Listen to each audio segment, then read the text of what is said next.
Hello दोस्तों, आपका स्वागत है हमारे चैनल रियल इंग्लिश क्लासेस में। स्पॉट द एरर मतलब कि गलतियां छांटें या गलती छांटें इफ एनी, अगर कोई हो, इन द फॉलोइंग सेंटेंसेस। तो देखिए, जब हम एक्सरसाइज करते हैं या फिर हमें ये पता होता है कि भाई हमें एरर को छांटना है, तो ये ध्यान रखने वाली बात है कि हर सेंटेंस में ज़रूरी नहीं है कि हर बार हमें उसमें गलती ही मिलेगी, क्योंकि वो पहले ही लिख के दिया है उन लोगों ने, स्पॉट दी एरर की गलती छांटो इफ एनी, अगर कोई हो तो, अगर होती है तो ही आपको गलती के बारे में बताना है, क्योंकि ऐसा भी होता है बहुत बार कि गलती नहीं होती है सेंटेंस में। सो जो फर्स्ट सेंटेंस है हमारा ये है, the cattles are not allowed to enter this ground. अगर आप इस सेंटेंस को पढ़ते हैं तो आपको लगता है कि इसमें सभी कुछ सही लिखा हुआ है, सभी कुछ ठीक है, बट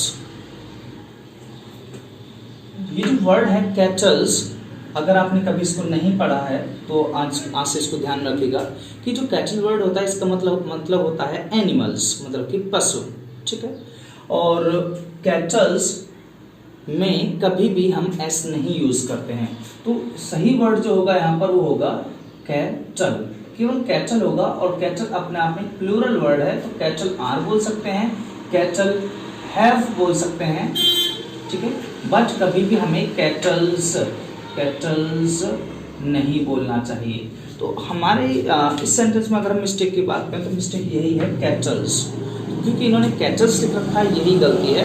तो इसीलिए अगर हमें एरर छांटना है तो हमारे लिए हम कह सकते हैं कि इसमें जो एरर है वो है कैटल्स, ठीक है। नेक्स्ट सेंटेंस की बात करते हैं, The enemy has received many informations regarding the activities of the army। कि जो एनिमी है उसने रिसीव की हैं, प्राप्त की हैं many informations, बहुत सारी जानकारियां, regarding the activities of the army, army के बारे में बहुत सारी उसने, जो एनिमी है या जो दुश्मन है, दुश्मनों ने आर्मी के बारे में बहुत सारी जानकारी प्राप्त कर ली है। तो बहुत सारे स्टूडेंट्स क्या करते हैं, वो सेंटेंस का अर्थ निकालने की कोशिश करते हैं, जबकि स्पॉटिंग द एरर में आपको कभी भी अर्थ निकालने की जरूरत नहीं होती है। आपको तो केवल कुछ शब्दों के बारे में पता होना चाहिए, जैसे कि nouns, pronouns, verbs, adjectives, adverbs, आपको इनके बारे में अच्छे से ज्ञान होना चाहिए, क्योंकि यहाँ केवल इन शब्दों के बारे में ही बताया जाता है। सेंटेंस में मिस्टेक नहीं होगी पूरे में, बस केवल किसी वर्ड को ही वो गलत तरीके से उसको यूज करके दे देंगे यहाँ पर, तो वही मिस्टेक होती है और वही हमें पहचाननी होती है। तो जैसे इस सेंटेंस में अब कहीं पर भी कोई मिस्टेक नहीं है सिवाय इस वर्ड के, इंफॉर्मेशंस। अब ये वर्ड गलत क्यों है यहाँ पे? देखिए, इंफॉर्मेशंस,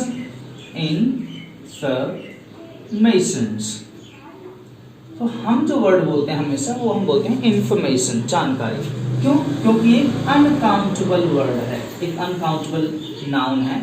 और आपने पढ़ा होगा कि जो अनकाउंटेबल नाउन्स होती हैं उनके बाद में मतलब कि हम उनमें कभी भी एस और ई एस ऐड नहीं करते, मतलब कि हम उनका प्लूरल नहीं बना सकते हैं, इसीलिए हमें इंफॉर्मेशन को इंफॉर्मेशन ही बोलना चाहिए। अब अनकाउंटेबल नाउन्स क्या होती हैं, इसके लिए आपको स्टडी करनी चाहिए। तो यहाँ जो मिस्टेक है वो इंफॉर्मेशंस जो इन्होंने लिखा है, यही वर्ड गलत लिखा है इन्होंने जो, तो ये वाली मिस्टेक है इसमें। Next, order has been issued for his transfer to another district but he has not received them so far. अब देखिए, जो सेंटेंस है इसमें बात की जा रही है यहाँ पर ऑर्डर की, ठीक है, कि जो ऑर्डर है हैज बीन इश्यूड, वो ऑर्डर जो इश्यू कर दे दिया गया है फॉर हिज ट्रांसफर, कोई लड़का है उसको ट्रांसफर का, to another district but he has not received, but उसको मिला ही नहीं है, them so far। अब यहाँ तो देखिए, यहाँ एक वर्ड दिया इसने जो them, और यहाँ बात कर रहा है ऑर्डर की, यहाँ पे ऑर्डर है और ऑर्डर के लिए ही, और अगर हम बात करें यहाँ पर his है और यहाँ पर he, तो he का जो कॉम्बिनेशन है वो है his ट्रांसफर, इसका मतलब ही की बात कर रहा है, तो ही के साथ हैज, ये सब कुछ ठीक है, और ही से हिज हो गया, ये भी ठीक है। बट ये देम किसके लिए आया है यहाँ पे जो, तो ये जो देम दे रखा है इन्होंने यहाँ दिया है, ये ऑर्डर के लिए, तो इसका मतलब है बाद में जो वर्ड दे रखा है देम, ये तो सही है देम, तो हमें गलती कहाँ पे इम्प्रूव करनी है, ऑर्डर को। और जो हैज है उसको इम्प्रूव करना है, क्योंकि यहाँ पर अगर देम नहीं होता, क्योंकि ऑर्डर सिंगुलर दे रखा है यहाँ पर, तो इसलिए या तो यहाँ पर इट होना चाहिए था, यहाँ पर इट होना चाहिए था। अब क्योंकि हम बाद वाली गलती को नहीं मानते हैं, क्योंकि हम पहली वाली गलती को ही मानते हैं, तो हमें क्या करना है, ऑर्डर हैज, तो मिस्टेक यहाँ मानेंगे देम के हिसाब से, क्योंकि देम प्लूरल होता है अपने आप में, ये दे का ऑब्जेक्ट होता है, तो इसलिए यहाँ पर ऑर्डर हैज के लिए हमें करना पड़ेगा यहाँ पर जो ऑर्डर्स हैव, अब ये सही हो जाएगा यहाँ पर। तो हमारे लिए जो मिस्टेक थी वो यही थी, तो ऑर्डर्स और इस हैज का हमें करना होगा यहाँ पर जो have, orders have been issued. अब ये सही हो जाएगा क्योंकि ऑर्डर्स का मतलब हो गया यहाँ पर देम से। नेक्स्ट एग्जाम्पल पर बात करते हैं, जैसे कि the hills of Uttar Pradesh abound in beautiful sceneries and visitors are attracted to it every year. अब देखिए यहाँ पर जो बात की जा रही है बिल्कुल सेंटेंस में, hills of Uttar Pradesh abound इन, की जो उत्तर प्रदेश की जो हिल्स हैं, अबाउंड इन मींस होता है भरी हुई होना, फुल ऑफ होना, ब्यूटीफुल सीनरीज, बहुत अच्छी अच्छी सीनरी से भरी हुई हैं, एंड विजिटर्स आर अट्रैक्टेड, और जो विजिटर्स हैं, जो घूमने वाले लोग हैं, वो इसकी तरफ आकर्षित हो जाते हैं, टू इट। तो देखिए कॉम्बिनेशन कहाँ पे बिगड़ रहा है इनका, जो यहाँ इन्होंने इट बोला है और यहाँ पर ये क्या बोल रहे हैं, यहाँ पर हिल्स की बात करें तो हिल्स ज्यादा हो गई, तो हिल्स में ही किसकी लोग क्या देखने आते हैं, सीनरीज।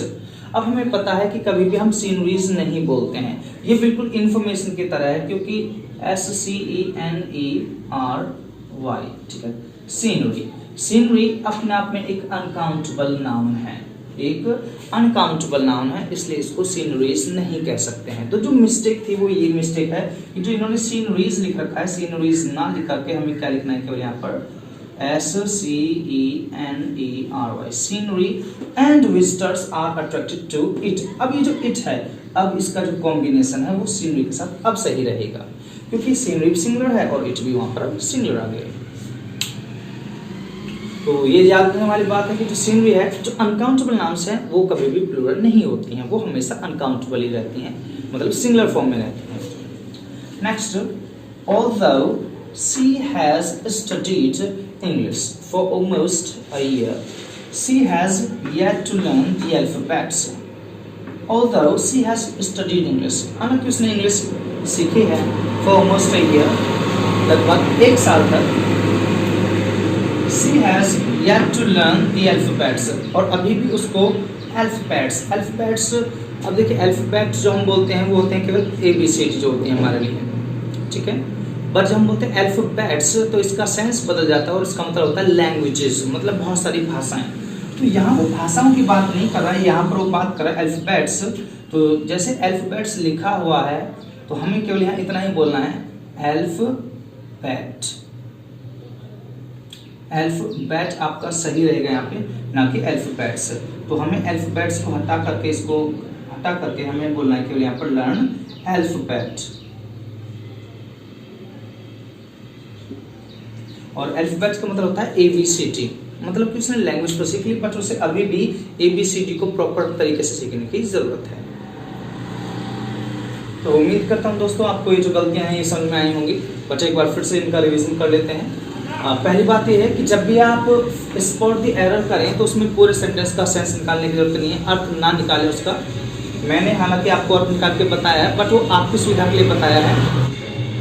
और दूसरी बात ये है कि देखिए जब भी एरर आएंगे, स्पॉट द एरर हमेशा नाउन्स के बारे में आते हैं। अब नाउन्स के बारे में आपको प्रॉपर जानकारी होनी चाहिए, जैसे कि काउंटेबल नाउन्स, अनकाउंटेबल नाउन्स, ठीक है, सिंगुलर नाउन्स, प्लूरल नाउन्स, ठीक है, ये आपको अच्छे से पता होना चाहिए। और कुछ वर्ड इतने कॉमन होते हैं नाउन्स में जो बार बार दिए जाते हैं हर प्रकार के कॉम्पिटिटिव एग्जाम्स में जिनमें इंग्लिश होती है, जैसे कि कैटल, इन्फॉर्मेशन, सीनरी। यहाँ पर केवल नाउन का ही खेल था, यहाँ पर जो भी मिस्टेक समझ आज तक मिली है वो नाउन के बारे में ही मिली हैं। तो ये ध्यान रखने वाली बात है कि नाउन को भी हमें बहुत ज़्यादा ध्यान देना चाहिए, अच्छे से हमें अनकाउंटेबल नाउन्स का ज्ञान होना चाहिए, उनकी फॉर्म्स हमें याद रखनी चाहिए। जैसे कि अनकाउंटेबल नाउन को ये सीनरीज बोला जाएगा या फिर सीनरी हम बोलेंगे, इन्फॉर्मेशंस होता है या फिर इन्फॉर्मेशन होता है, कैटल होता है तो ये प्लूरल नाउन है कि यहाँ पर अपने आप में इसकी एक ही फॉर्म होती है, ठीक है। तो ये हमें पता होना चाहिए। That's all everybody. अगर ये वीडियो आपको अच्छी लगी है तो प्लीज़ चैनल को सब्सक्राइब कीजिएगा और इस वीडियो को ज़्यादा से ज़्यादा शेयर कीजिएगा जो भी आपके फ्रेंड्स हैं या फिर अपने व्हाट्सएप ग्रुप्स में, और लाइक ज़रूर कीजिएगा और प्लीज़ कमेंट करना बिल्कुल ना भूलें, क्योंकि आपके कमेंट करने से हमें पता चलता है कि आप हमारे बारे में या फिर इस वीडियो के बारे में आप क्या सोचते हैं, आपको कैसा लगा। तो आपका फीडबैक बहुत ज़्यादा ज़रूरी है। धन्यवाद, आपका दिन शुभ हो।